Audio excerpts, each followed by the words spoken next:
that we reached to 900 people at the last 15 years of time. And congratulations, Irene. Congratulations. It is really very important. Before starting to this opening of this session, I would like to thank to Ümran and also Gülden, who are the co-chair of this organization. And we had a very, very nice team of host committee. I don't know what we are going to do after the final of this Women's Summit, because every day we were in touch together. We worked a lot, as much as Irene, and it is very nice to welcoming you here in Istanbul. So, before we begin, again, I would like to say how honored we are to host such a truly international gathering here in Istanbul. Welcome to this important conversation. For most of the human history, health was something we thought about only when we lost it. We celebrated it when a child was born. We worried about it when a parent became ill, and we appreciated it most when it was suddenly at risk. We got sick, we waited for symptoms, we visited a doctor, and then hoped for a cure. In many ways, healthcare has traditionally been built around illness, not wellness, around reaction, not prevention, around treatment, not prediction. But something extraordinary is happening today. For the first time in the history, technology is allowing us to change that equation. Today, artificial intelligence can recognize patterns that even the most experienced specialists may not immediately see. Wearable devices can monitor our bodies 24 hours a day. Genomic science is helping us to understand risks before disease emerge. Telemedicine is bringing healthcare to places where healthcare professionals may not physically be present. And data is allowing us to move from generalized medicine to personalized medicine. From one-size-fits-all solutions to care designed for each individual, the result is profound. Healthcare is no longer only about treating disease.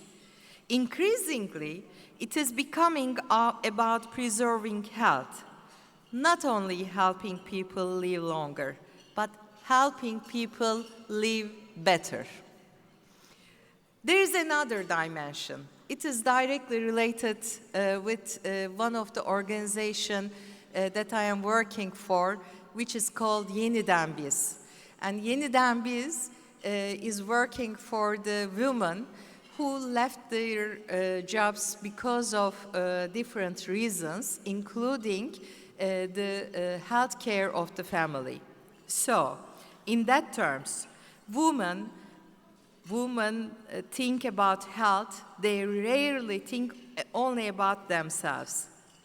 Women often carry responsibility not only for their own well-being, but also for the well-being of children, parents, spouses, and other family members. For many women, health is not an individual issue. It's a family issue. And when a family member becomes ill, it is often women who become the primary caregivers. We saw this very clearly during the COVID pandemic.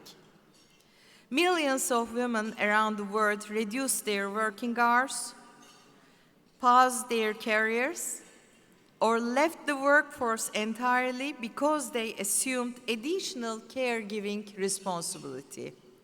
McKinsey made a very important research. I strongly recommend you to review this research. It is about the women matters. And at that research, we all find out that 25% of the women lost their job during COVID pandemic. And only 5% of them get back to their jobs, but unfortunately 20 lost their job totally.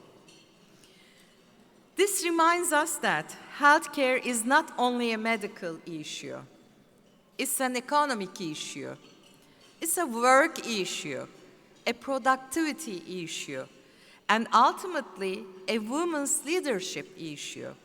Because when a woman leaves the workforce to care for a loved one, we do not lose only an employee. Garson arkadaşlardan bir yardım rica edeceğim. Masalardan daha çok sizden ses geliyor ve zannediyorum herkes konsantre olmakta güçlük çekiyor. Sorry for Turkish. I have to interrupt the service for a while. We couldn't focus on because at some point I will be introducing the panelists here, and they are very important. They have a very important contribution to this discussion, and I believe that all the women will have a significant contribution to this issue very closely to create a smart health. But before that, we have to understand what we can do. And today, the panelists will be discussing all those stuff accordingly.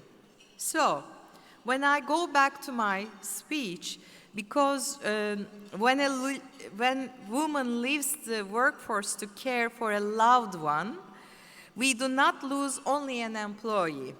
We lose experience, we lose leadership, we lose economic potential, and sometimes we lose a future role model for the next generation. Every advance that enables earlier diagnosis, better prevention, remote monitoring, or more efficient care does more than improve health outcomes. It also helps women remain active in education, in business, leadership, and in the workforce. That's why I hope today's session leaves all of us with something very valuable. Hope. Hope that technology can help us build healthier societies. Hope that innovation can reduce the burden of illness on families. And hope that future of healthcare will not be only smarter, but also more human. When we speak about artificial intelligence today, much of the discussion focuses on fear. Will AI replace people? Will machines make decisions for us? Will technology create new risks and inequalities? These concerns are understandable. Every major technological revolution has generated uncertainty. But today, we have chosen to focus on a different question. What if technology becomes one of the most powerful tools humanity has ever had to improve health and well-being? What if artificial intelligence helps us detect cancer earlier? And what if data helps us prevent chronic diseases before they become life-threatening? What if innovation enables millions of people to live healthier lives? These possibilities are no longer science fiction. Sally, I'm telling this to you. You are working on that. Across hospitals, across laboratories, across healthcare systems, and increasingly in our homes, they are already happening. What makes this moment particularly important is that healthcare is facing unprecedented challenges. Populations are aging, chronic diseases are increasing. At the same time, people expect faster, better, and more personalized care. Technology is no longer simply an option. It is becoming an essential part of the solution. Technology is a tool. Its value depends on how wisely we use it. It depends on ethics. It depends on trust. And it depends on, ladies, this is very important, it depends on the leadership. And most importantly, it depends on keeping people at the center of innovation. Because healthcare is ultimately not about technology. It is about human lives, about families. It is about dignity. This is why today's conversation matters.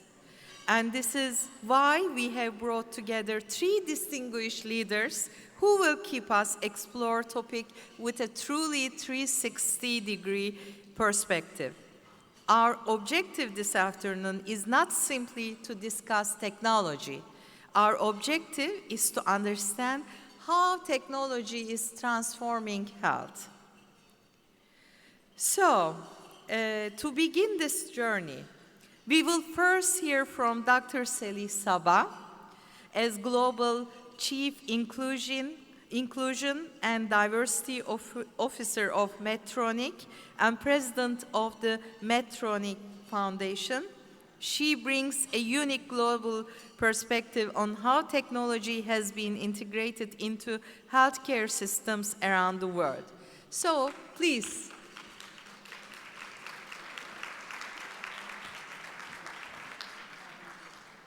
So, please, I would like to ask you, how many of you have an idea about Medtronic? All right. Yes, Sally, they are good. I strongly recommend you to visit their website closely. They are doing a very, very great job at this moment, and it's a very important company all around the world, and with their foundation they are working and doing great. And now we will then move to a national perspective with Dr. Münevver Gönenç, CEO of AstraZeneca Turkey. I have to tell you that before inviting her, so welcome Münevver, I checked how many CEOs we have at our top 100 companies in Turkey. They are only 10, and Münevver is one of them. So Münevver, congratulations about your leadership, women leadership. And finally, last but not least, Sıddıka Demir from Keiretsu. She is a respected entrepreneur, investor, board director, and technology leader. She will focus on one of the most exciting shifts taking place in healthcare today. So,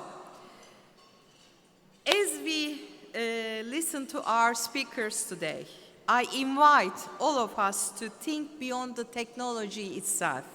Let us think about impact. Let us think about people. Let us think about the future we want to build.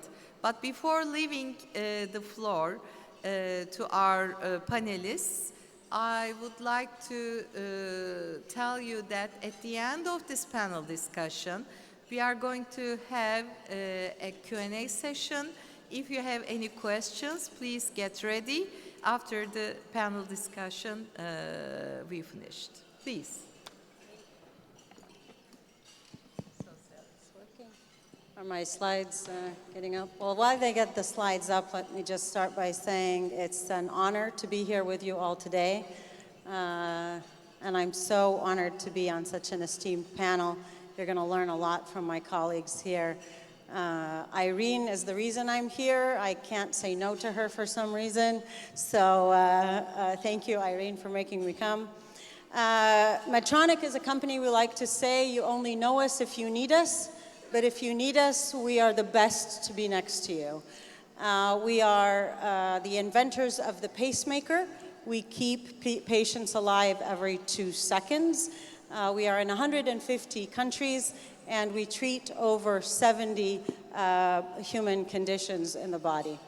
We are a very, very mission-driven company, and yet when Irene asked me to come and do this presentation on smart health and AI in healthcare, I'm going to just be a little vulnerable here. I actually said no in the beginning. I'm probably not the right person. It is not my core field. Even though I'm a physician, I've been in healthcare leadership, equity leadership, and technology for over 30 years. I still felt inadequate to present on this story. This story is bigger than any one of us. It's bigger than any one storyteller. It is about health, it is about access, it's about who gets to shape this industry and who gets left behind.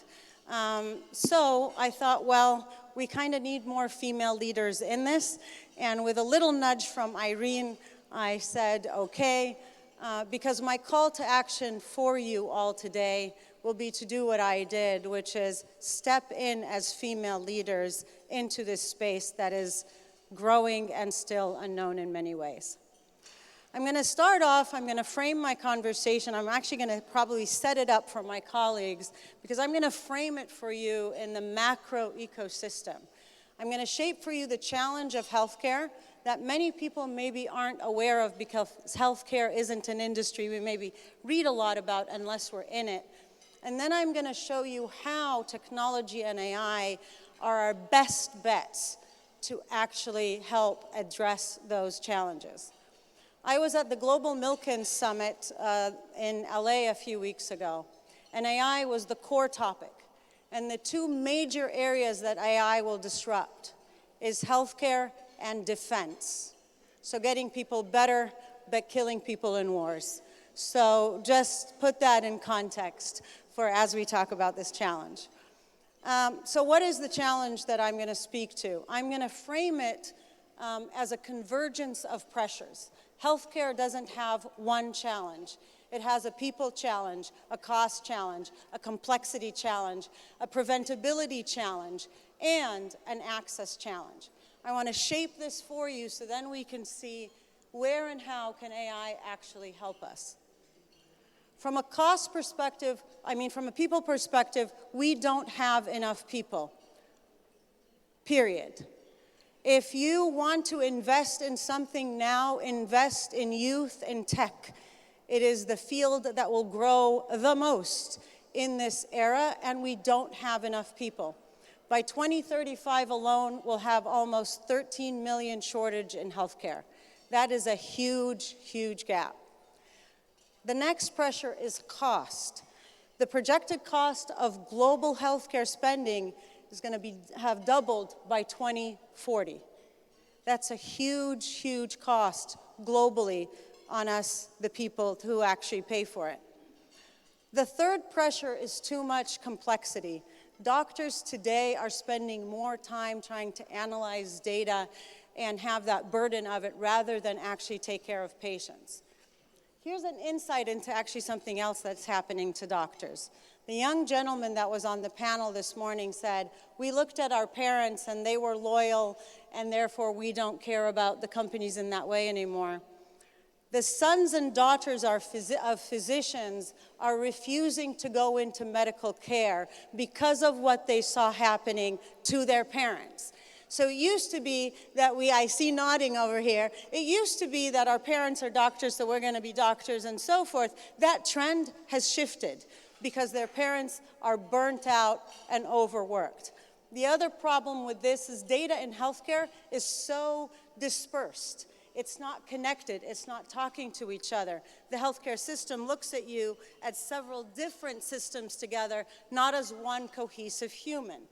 So these are real, real challenges that the industry faces in terms of that complexity. The next challenge is preventability. Too much of the disease burden that we manage today comes from preventable disease, whether that is heart disease, cancer, mental health illnesses, or diabetes. Any healthcare industry will tell you that 80% of the cost in healthcare is in the last 20%, in the top 10 to 20% of chronic disease management that was preventable predominantly by diet and exercise and mental care. That is a huge burden that is basically unnecessary, but we take it as this is normal. It's just the cost of being humans. The last one is probably most important, especially the audience in this room, is that too many people are being left behind in this agenda. 1 in 3 women die of heart disease, and only 30 to 40% are represented in clinical trial. Please engage in clinical trials more. So we have a problem that money and people alone just won't solve. We can't keep throwing money at it, and we don't have enough people to throw at it.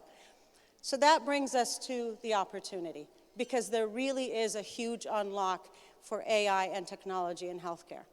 But here's the challenge. Healthcare has to help us upstream and has to help us downstream. What do we mean by that? Upstream means we need to take care of people before they're sick, not after, not when they're in crisis, but we need to prevent early, we need to detect the risk early, and we need to understand population risk better. There are breathalyzers today. You can just blow into a little thing like this today that will measure something called a VOC, volatile organic compound, that will predict your, whether or not you might have lung cancer in your future years ahead of time. AI is already doing this, early prevention, population risk. Downstream, once the patient comes to us, we have to be better, faster, less cost, and more efficient in how we deal with them. So how does AI actually help with that? AI can help. AI and technology married together will actually address all of these issues plus some. They will help care become more personalized, and I'm going to give you an example about that today. And it won't be a one-size-fits-a-man. Glad you caught that. It will also help predict population risk earlier. It will reduce the burden. It will help us diagnose faster. I'm going to show you examples of how it does the majority of this. The examples I'm going to share today are, some of them are from my company Medtronic, but we also partner with other organizations like Siemens and others, so take it as an industry cohort, not just as Medtronic. One of our devices that I want to talk to you about today is called GI Genius. So when you go and get a colonoscopy, which actually is going to make me just ask this question. How many of the women in this room have gotten a colonoscopy? Okay? If you're over the age of 45, you must get your colonoscopy. Okay? Because not enough women raise their hands, and I'm sure there are more women in this room who are 45 and above. So, why do we have to go and get colonoscopies? Because colon cancer is the deadliest cause of cancers in women.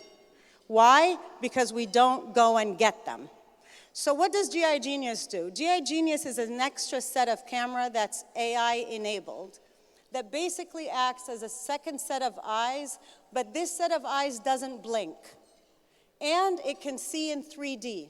So it can catch the things that the physician didn't, and it can catch things that are flat, things that are around a corner in your colon, and can make the doctor go back and say, take a second look at that one.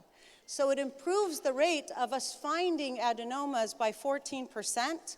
It will reduce the risk of cancer by 42% in patients who use this tool versus a regular colonoscopy. Next, if for indications, for specific indications of people who have a heart arrhythmia, or they feel their heart is doing arrhythmias, AFib or fainting, this is an insertable cardiac monitor that's basically you're walking around with an EKG. But it will detect false alerts 90% of the time. How many women have felt a flutter and then decided not to go to the doctor? Right? We just don't go. But then also, how many times did you go to a doctor saying, I don't feel well, and they say, that's just stress? Right? So those happen more common than you would think, those two scenarios. Now this tool with AI enablement actually makes it that you don't need to go to the doctor unless it's an actual event that needs to be seen.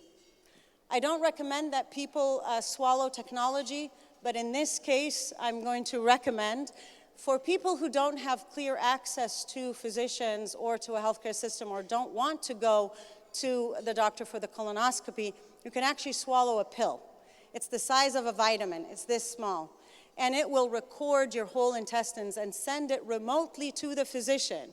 And automatically the physician will tell you whether or not you need to come back, you need to come in to be seen.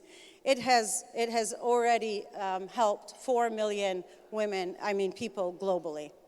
Finally, this is the new era. This is called the ABLE system, and this is Medtronic in partnership with others. ABLE is a surgical system, ecosystem for cranial and spinal surgery. And what it does is, it will predetermine your operating plan before you step into the operating room, but based on your specific anatomy, not generic anatomy. Then when the physician is inside of your body, and it matters the most because it's your brain and your spine, it will guide the physician while they're in surgery and say, go 1 millimeter left, go 1 millimeter right.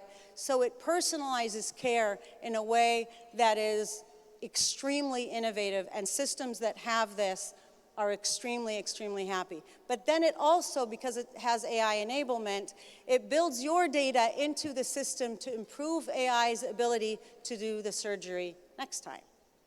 So this is the future of surgery, where it's a surgery based on, for one person's anatomy at a time. And that's the unlock, everyone. I'm going to close it out here. The unlock in healthcare is democratization of clinical experience. It used to be that if you grew up in Egypt and you have a condition, you wanted to go to Mayo Clinic in America because that's where the experienced doctor who's done it 100 times is. Systems of today will give you surgical tools that bring you that expertise to your country. That's the power of democratizing clinical experience, democratizing expertise in healthcare. This is the biggest unlock as we move forward in this space. But as our colleagues mentioned before, AI isn't coming, it's already here. 70% in the industry is already leading in this space and using AI, whether you know it or not. The question for us, and the thing we need to think about, is that innovation for the sake of it isn't innovation. Innovation is only really progress if it improves our human condition collectively. And that's where this final piece about who we are matters. If AI increases bias, we failed. If AI takes humanity out of healthcare, we have failed. If AI only gives access to people who already have access, then we have failed. So we need more women designing policy. We need more women in clinical trials. We need more women regulating, and we need more women in healthcare. So the choice that I'm leaving you with is to ignore it, fear it, but if you're in this summit, I am hoping that you will all choose to shape it. Thank you.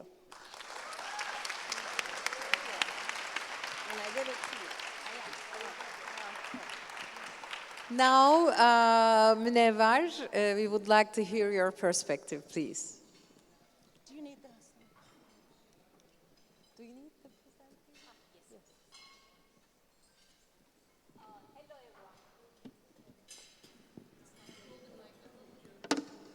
Hello? Yeah, it's working now.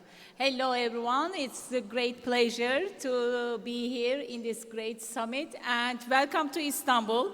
Probably it will be a bit late welcoming, but it's a great honor to host you here. Thank you so much, and to being the honored to be the part of this distinguished panelist. What I would like to do that actually today share how science can do in transforming the digitals and what it matters, why it matters actually for patients, for society, for healthcare system. As we discussed in the first part, the healthcare system around the world has some common set of challenges. First of them, in healthcare system, first of them is the diagnosis comes too late. And many diseases are still detected in the late stage of the disease, and this causes the treatment more difficult. If I may give you an example from the WHO, the World Health Organization data, globally, 50 and 60% of the cancers diagnosed in the late stage, stage 3 and stage 4. What does it mean for the survival rates perspective? If we diagnose the patients in the early stage, stage 1, is the very limited small lesion that we have, the survival rate is 65%. But when we go to the late stage, the survival rate is 7%. So there is the huge difference that we see as a challenge. The second one is that prevention is not practiced enough. We know that early action can save the lives and also decrease the higher pressure in the healthcare systems. The third one, last but not least, probably the most important part that we are facing in most of our countries, that care pathways remain fragmented. Patients often move through disconnected systems where information and services are not aligned, fully aligned.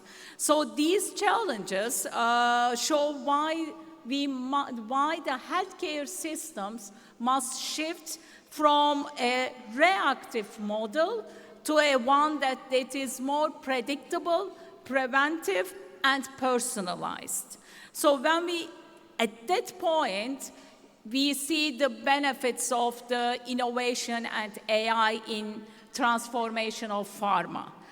AI is helping, as we discussed in the first part also, AI is helping to accelerate the drug discovery by analyzing data much faster much faster than the traditional models. And also it helps improving the success rate because identifying the most promising compounds that researchers can work on the most promising treatments.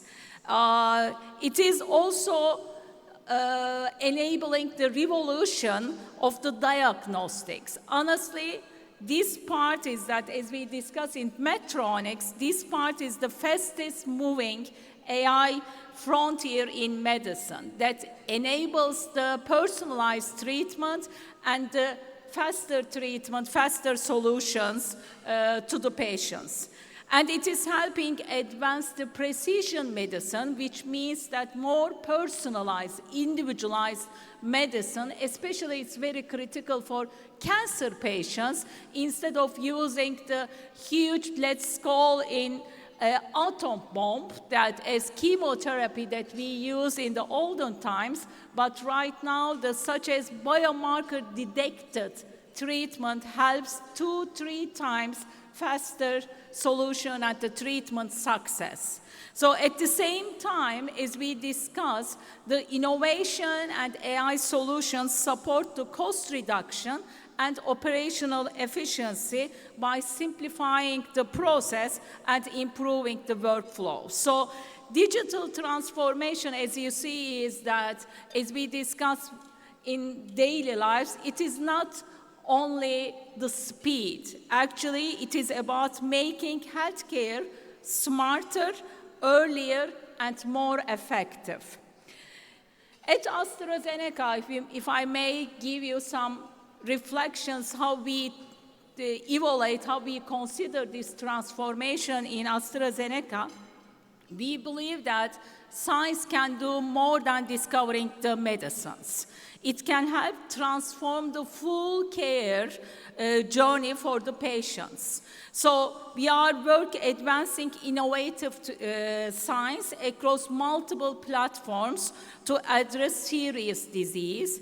We are also optimizing care through technologies that support earlier diagnosis, more personalized treatments, and better patient outcomes. We know that progress depends on partnership. It was the older times that one company, one pharma company can solve the solution, provide the treatment. With these innovation, with AI technologies, we know that transforming healthcare requires collaboration across industry, professionals, healthcare professionals, institutions, and technology partners.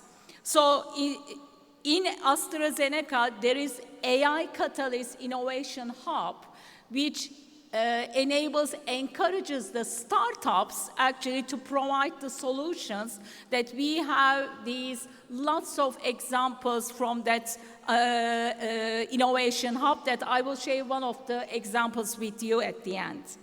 And this progress definitely driven by the world-class purpose-driven team across the global, around 90,000 employees in AstraZeneca.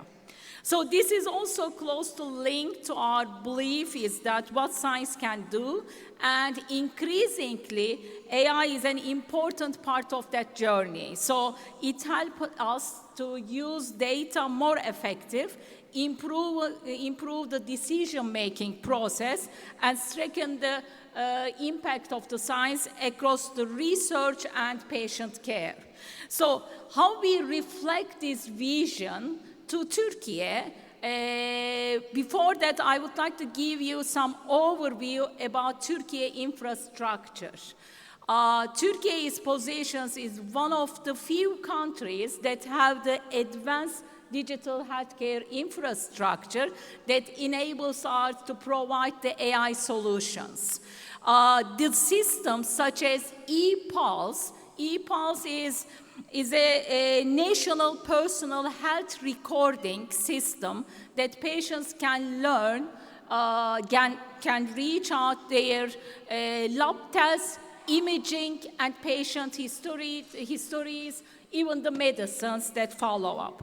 Family medicine information system is for the connection of the primary care to the central system that we can track the preventive care more effectively, be aligned with the system.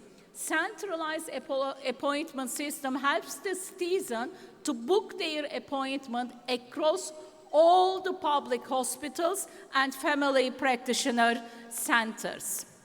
So at the end, all the prescriptions in Turkey is digital prescriptions. And all the images are stored in a system that we call PACS, in the system that physicians and the patients can follow up, track their progress, or years after just to reflect and benchmark their treatments easily. So all these systems are connected to each other to the ePulse, which gives us actually that very digitalized foundation for AI, and also gives us the opportunity that to track the data, to use the data effectively. So this system actually enables the predictive modeling, surveillance, and primary care integration. So this is the critical role for us that using the AI-powered diagnostics in Turkey. And in Health Literacy Action Plan, it's highly stated that it is the building the digital transformation is not just the building the infrastructure. Actually, it is improving the patient access and improving the patient service to the public. So with that, how we leverage this opportunity in this very well-established Foundation, we initiated the AI-powered prevention model for early lung cancer detection in Turkey. Why lung cancer? Unfortunately, lung cancer is still the #1 cause of death among all cancers in Turkey, and it's still the biggest problem among women after breast cancer. It's the second biggest issue among the lung cancer. This journey started with the A-Catalyst Innovation Hub. QRI was just a startup company that providing a QXR technology that identifying searching the X-rays, the imagings, that to identify to detect the patient, disease in this system, in tuberculosis, in chronic obstructive lung disease, and also in lung cancer. So with that technology, we had our most credible university connected each other, and just to see that whether this technology is working for the early detection of the patients.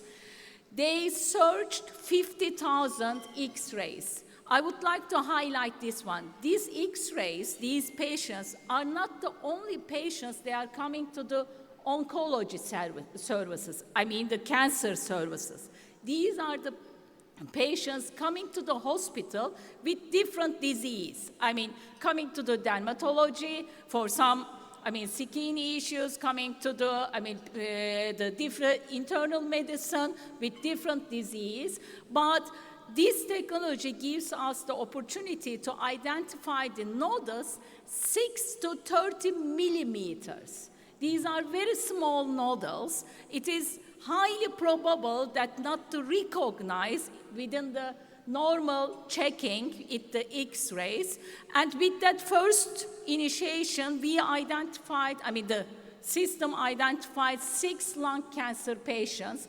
One of them was around 35 years old patient.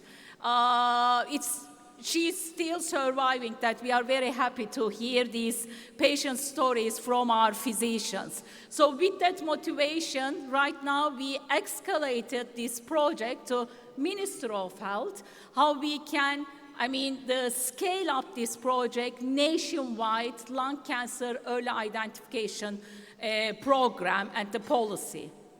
Right now, one of the biggest city hospital was identified for the real-world validation.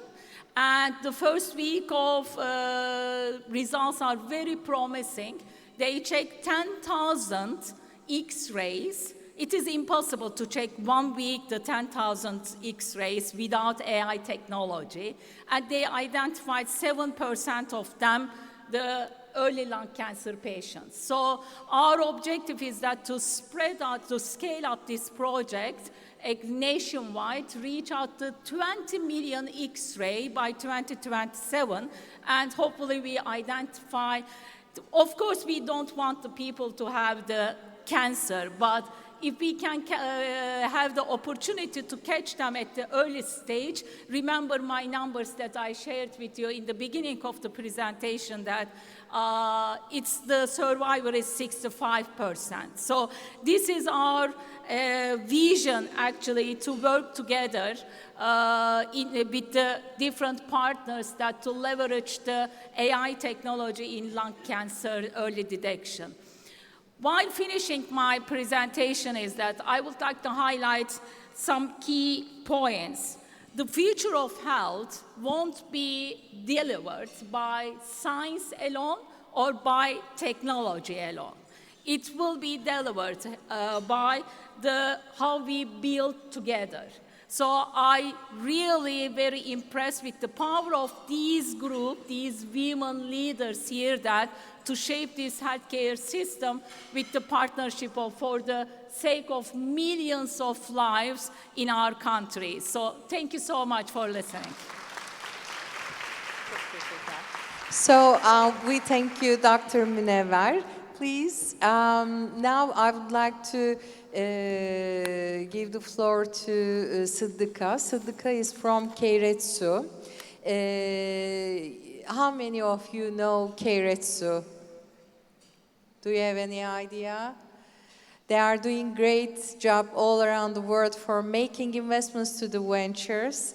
So Sıddıka is going to take this perspective of the investment and mostly building the bridge to a bold tomorrow. We will be talking about the future. Thank you.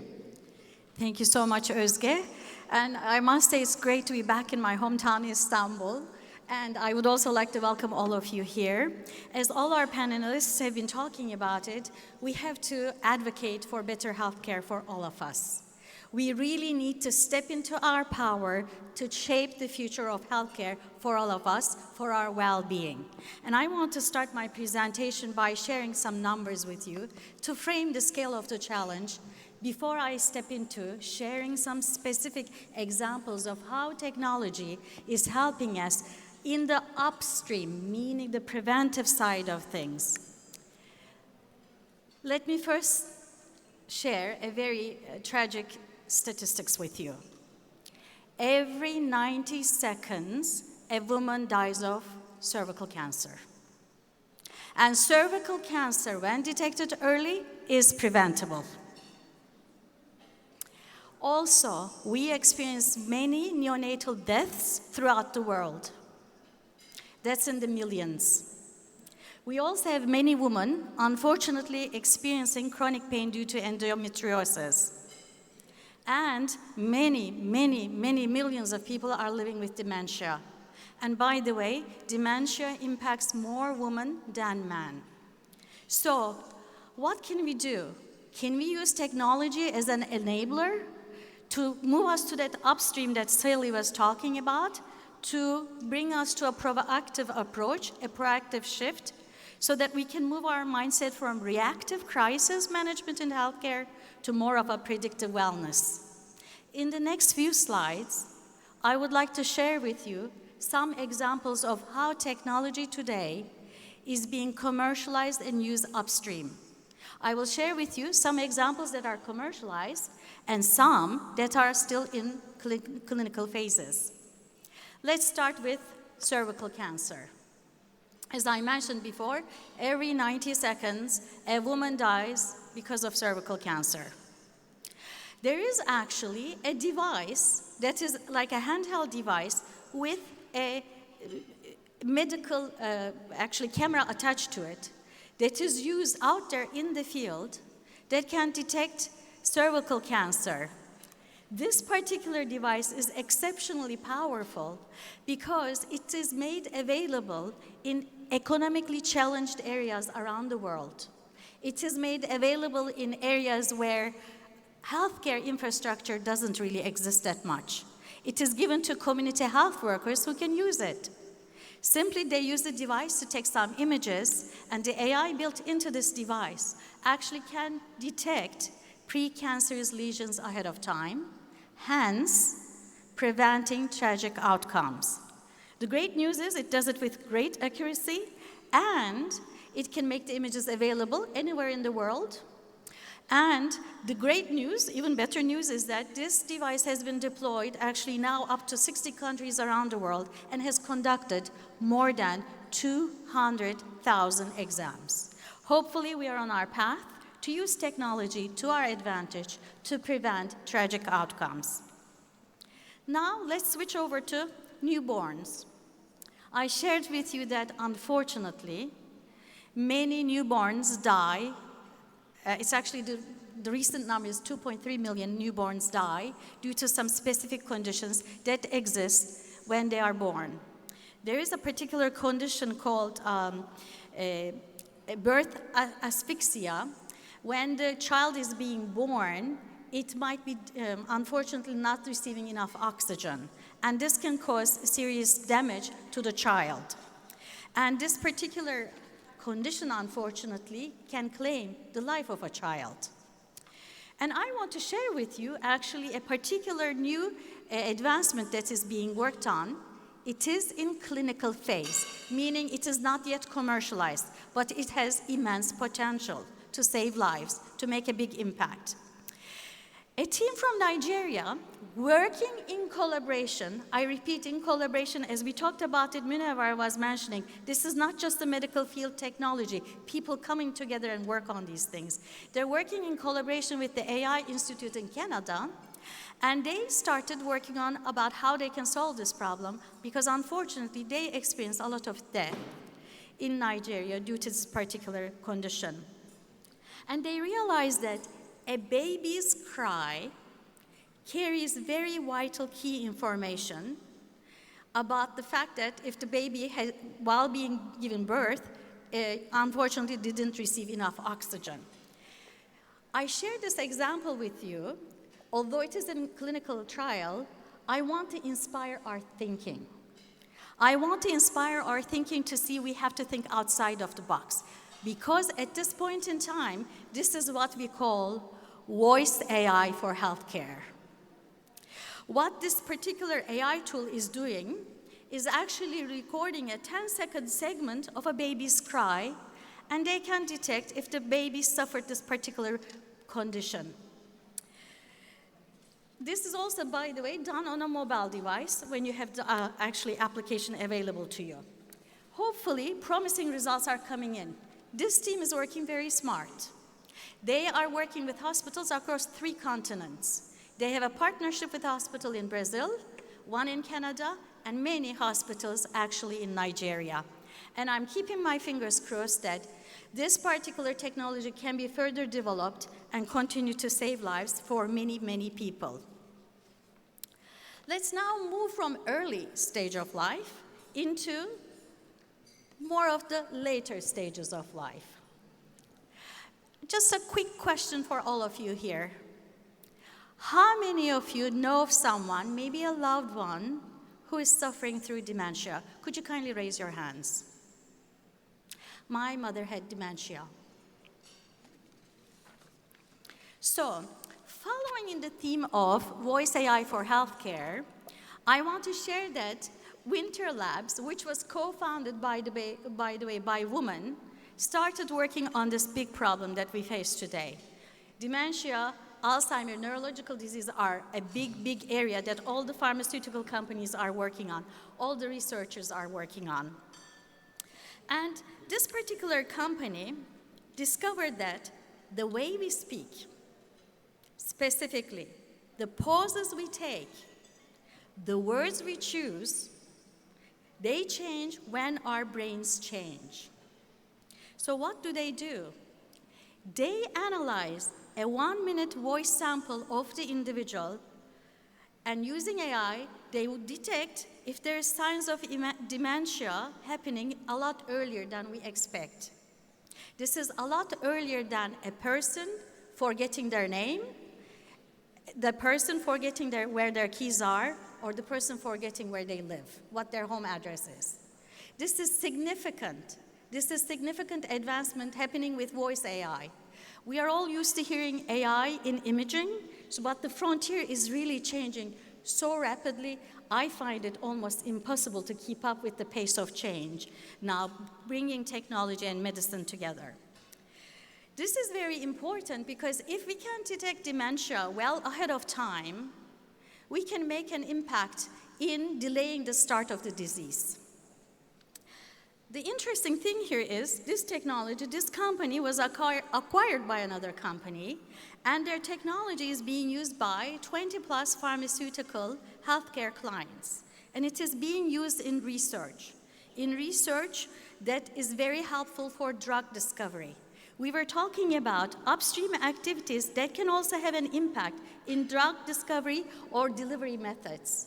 So this research is being applied in the clinical trials with the new technology. They are discovering if the disease progression is happening and if there's response to therapy. And it can help pharmaceutical companies in their drug discovery or us actually measuring potential therapy solutions in the future. So I see great potential as these things advance so fast and the potential applications into even other areas. Let me also move into another side of healthcare issues that we all, women as, we as women all face. This is around reproductive health. As you can see, by the way, my colleagues here on the panel, we all chose very different examples to give you a good wide variety, a sampling of things, and I'm focused more on the upstream side of things. Let me frame this particular one about reproductive health as follows. Reproductive health, we all experience it. There are many applications you can simply download from the App Store to track your cycle. But I want to focus on one particular app that is called Clue. One of the founders is a German woman. One of the co-founders is a German woman. By the way, she's the person who named the term femtech. Femtech means female technology, meaning technology helping to support women's health. So she was actually the one who coined that term that is being used widely in research fields and in the technology fields. And this application actually helps you track almost everything you want to track around your cycle, how you're feeling on a daily basis. Do you have pain? Are you experiencing hot flashes? Are you experiencing many other things? And it is a very helpful tool because the output of this particular tracking can be used with your doctor to talk to them about potentially endometriosis, polycystic ovary syndrome, and these things usually take a very long time to be diagnosed. But this particular app, if you use it and track your symptoms, really help you communicate with your healthcare provider so that you can actually get the necessary treatment in time.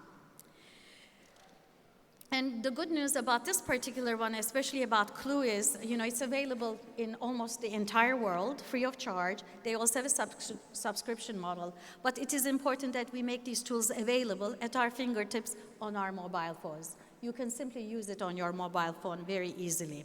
And by the way, I understand that they have about 10 million users of this particular application. So we need to make sure these kinds of applications are available to all of us. And we see innovation, we should see innovation coming from everywhere and leverage it across the board for our countries as well. In fact, innovation should be really borderless. It should not have any boundaries. I wanted to put together this slide for you very briefly to show innovation happening in the upstream side of things all around the world. Two things I'm going to highlight in this. And I did limit the number here to a dozen because we just simply don't have enough space on the slide. One is we need more women founders. In fact, we need more women to actually help with the clinical trials, help with their networks, their knowledge, and to assist with the innovation that's happening around the world. Very briefly, I'm going to highlight a Turkish founder. She's in her mid-20s. She founded Propose Tech. She focuses on physiotherapy and mobility. She has developed this app on her phone for physiotherapists and patients to use to communicate. And this app that she's developing can be used by anyone who has a phone, turning the camera on. After your physical therapy appointment, you need to actually follow up with the exercises at home. And guess what? Adherence to those exercises is at 30%. That creates a problem. You will have that, the condition rehabilitation again and again. So she's using actually AI methodology with voice and with video to help the patient by building a digital skeleton and pointing out things, preparing a report, sending it over to the physiotherapist on a dashboard so that your physiotherapist can help you out. She's in the early stages. She is from here, so I wanted to make sure I highlighted the Turkish founder as well. And the great news is, when women are involved, they find solutions to many other things. In fact, this is what made me so proud of this team. They are going to use this tool, remote physiotherapy study, for earthquake survivors in southern Turkey. So I think when we all step in, we build bridges to many other amazing potentials. And we have to do it. Very briefly, I will mention that as we were talking about it earlier with the other panelists, when a woman gets sick, it impacts their family, it impacts their communities. When a woman steps into a caregiving role, it impacts the social setting, it impacts their economies. So we have to take the time out to help women advance. And if we want to advance women, we need to make sure they stay healthy. If they're in a caregiving situation, they should also continue to stay healthy. And finally, you may be asking, what can we do? What action can I take coming out of here? As individuals and leaders, I highly encourage all of us to consider downloading an app from the App Store, simply anything, and start playing with it. There are apps for all of us, believe me, and knowledge is power. Experiment with wearables. I have my smartwatch today. I ordered myself one of those smart rings you can wear to measure many things. I actually also wear a glucose continuous monitor, by the way. My husband was wearing it, and I said, okay, I want to try it too. Please experiment with these tools. Also, in your organizations, as leaders, ask what kind of benefits they're offering. Do they offer any wellness programs or preventive tools? And also, as for your governments, let's make prevention a priority. It is not a luxury, it is a priority. And please leverage technology to scale healthcare solutions and services, because as we just heard, we have an amazing shortage of healthcare infrastructure and staff, and we need to do something about it. And finally, I will end it with the following last slide. As an entrepreneur myself, as an engineer, entrepreneur, someone who's worked in the pharma industry for a long time, I stepped into the entrepreneurship field to solve some problems. I encourage all of us to be advocates for each other, to champion innovation, to champion women-founded companies. You can do this by sharing your knowledge. You can do this by sharing your networks, your experiences, and making sure money goes into women-founded companies. In fact, I will share the following 2 stats with you. One is, around the world, women-founded companies only receive 2% of venture capital funding. That is tragic, truly tragic. We got to do something about this. This cannot go on like this.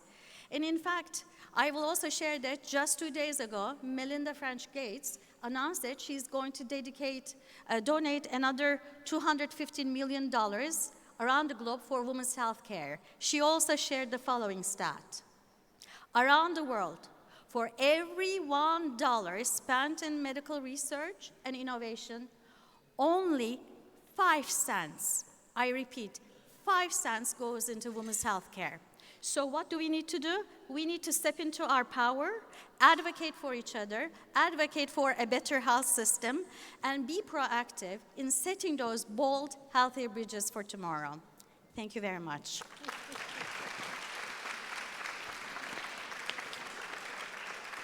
Sıddıka, thank you very much. Do we have any Q&A session? No. When we were getting ready for this panel, I write everyone as Dr. Sally, Dr. Münevver, and finally write Dr. Sıddıka. And Sıddıka came back to me. I'm not a doctor, but I can say that she's a doctor of entrepreneurs and she's a doctor of ventures. Thank you very much.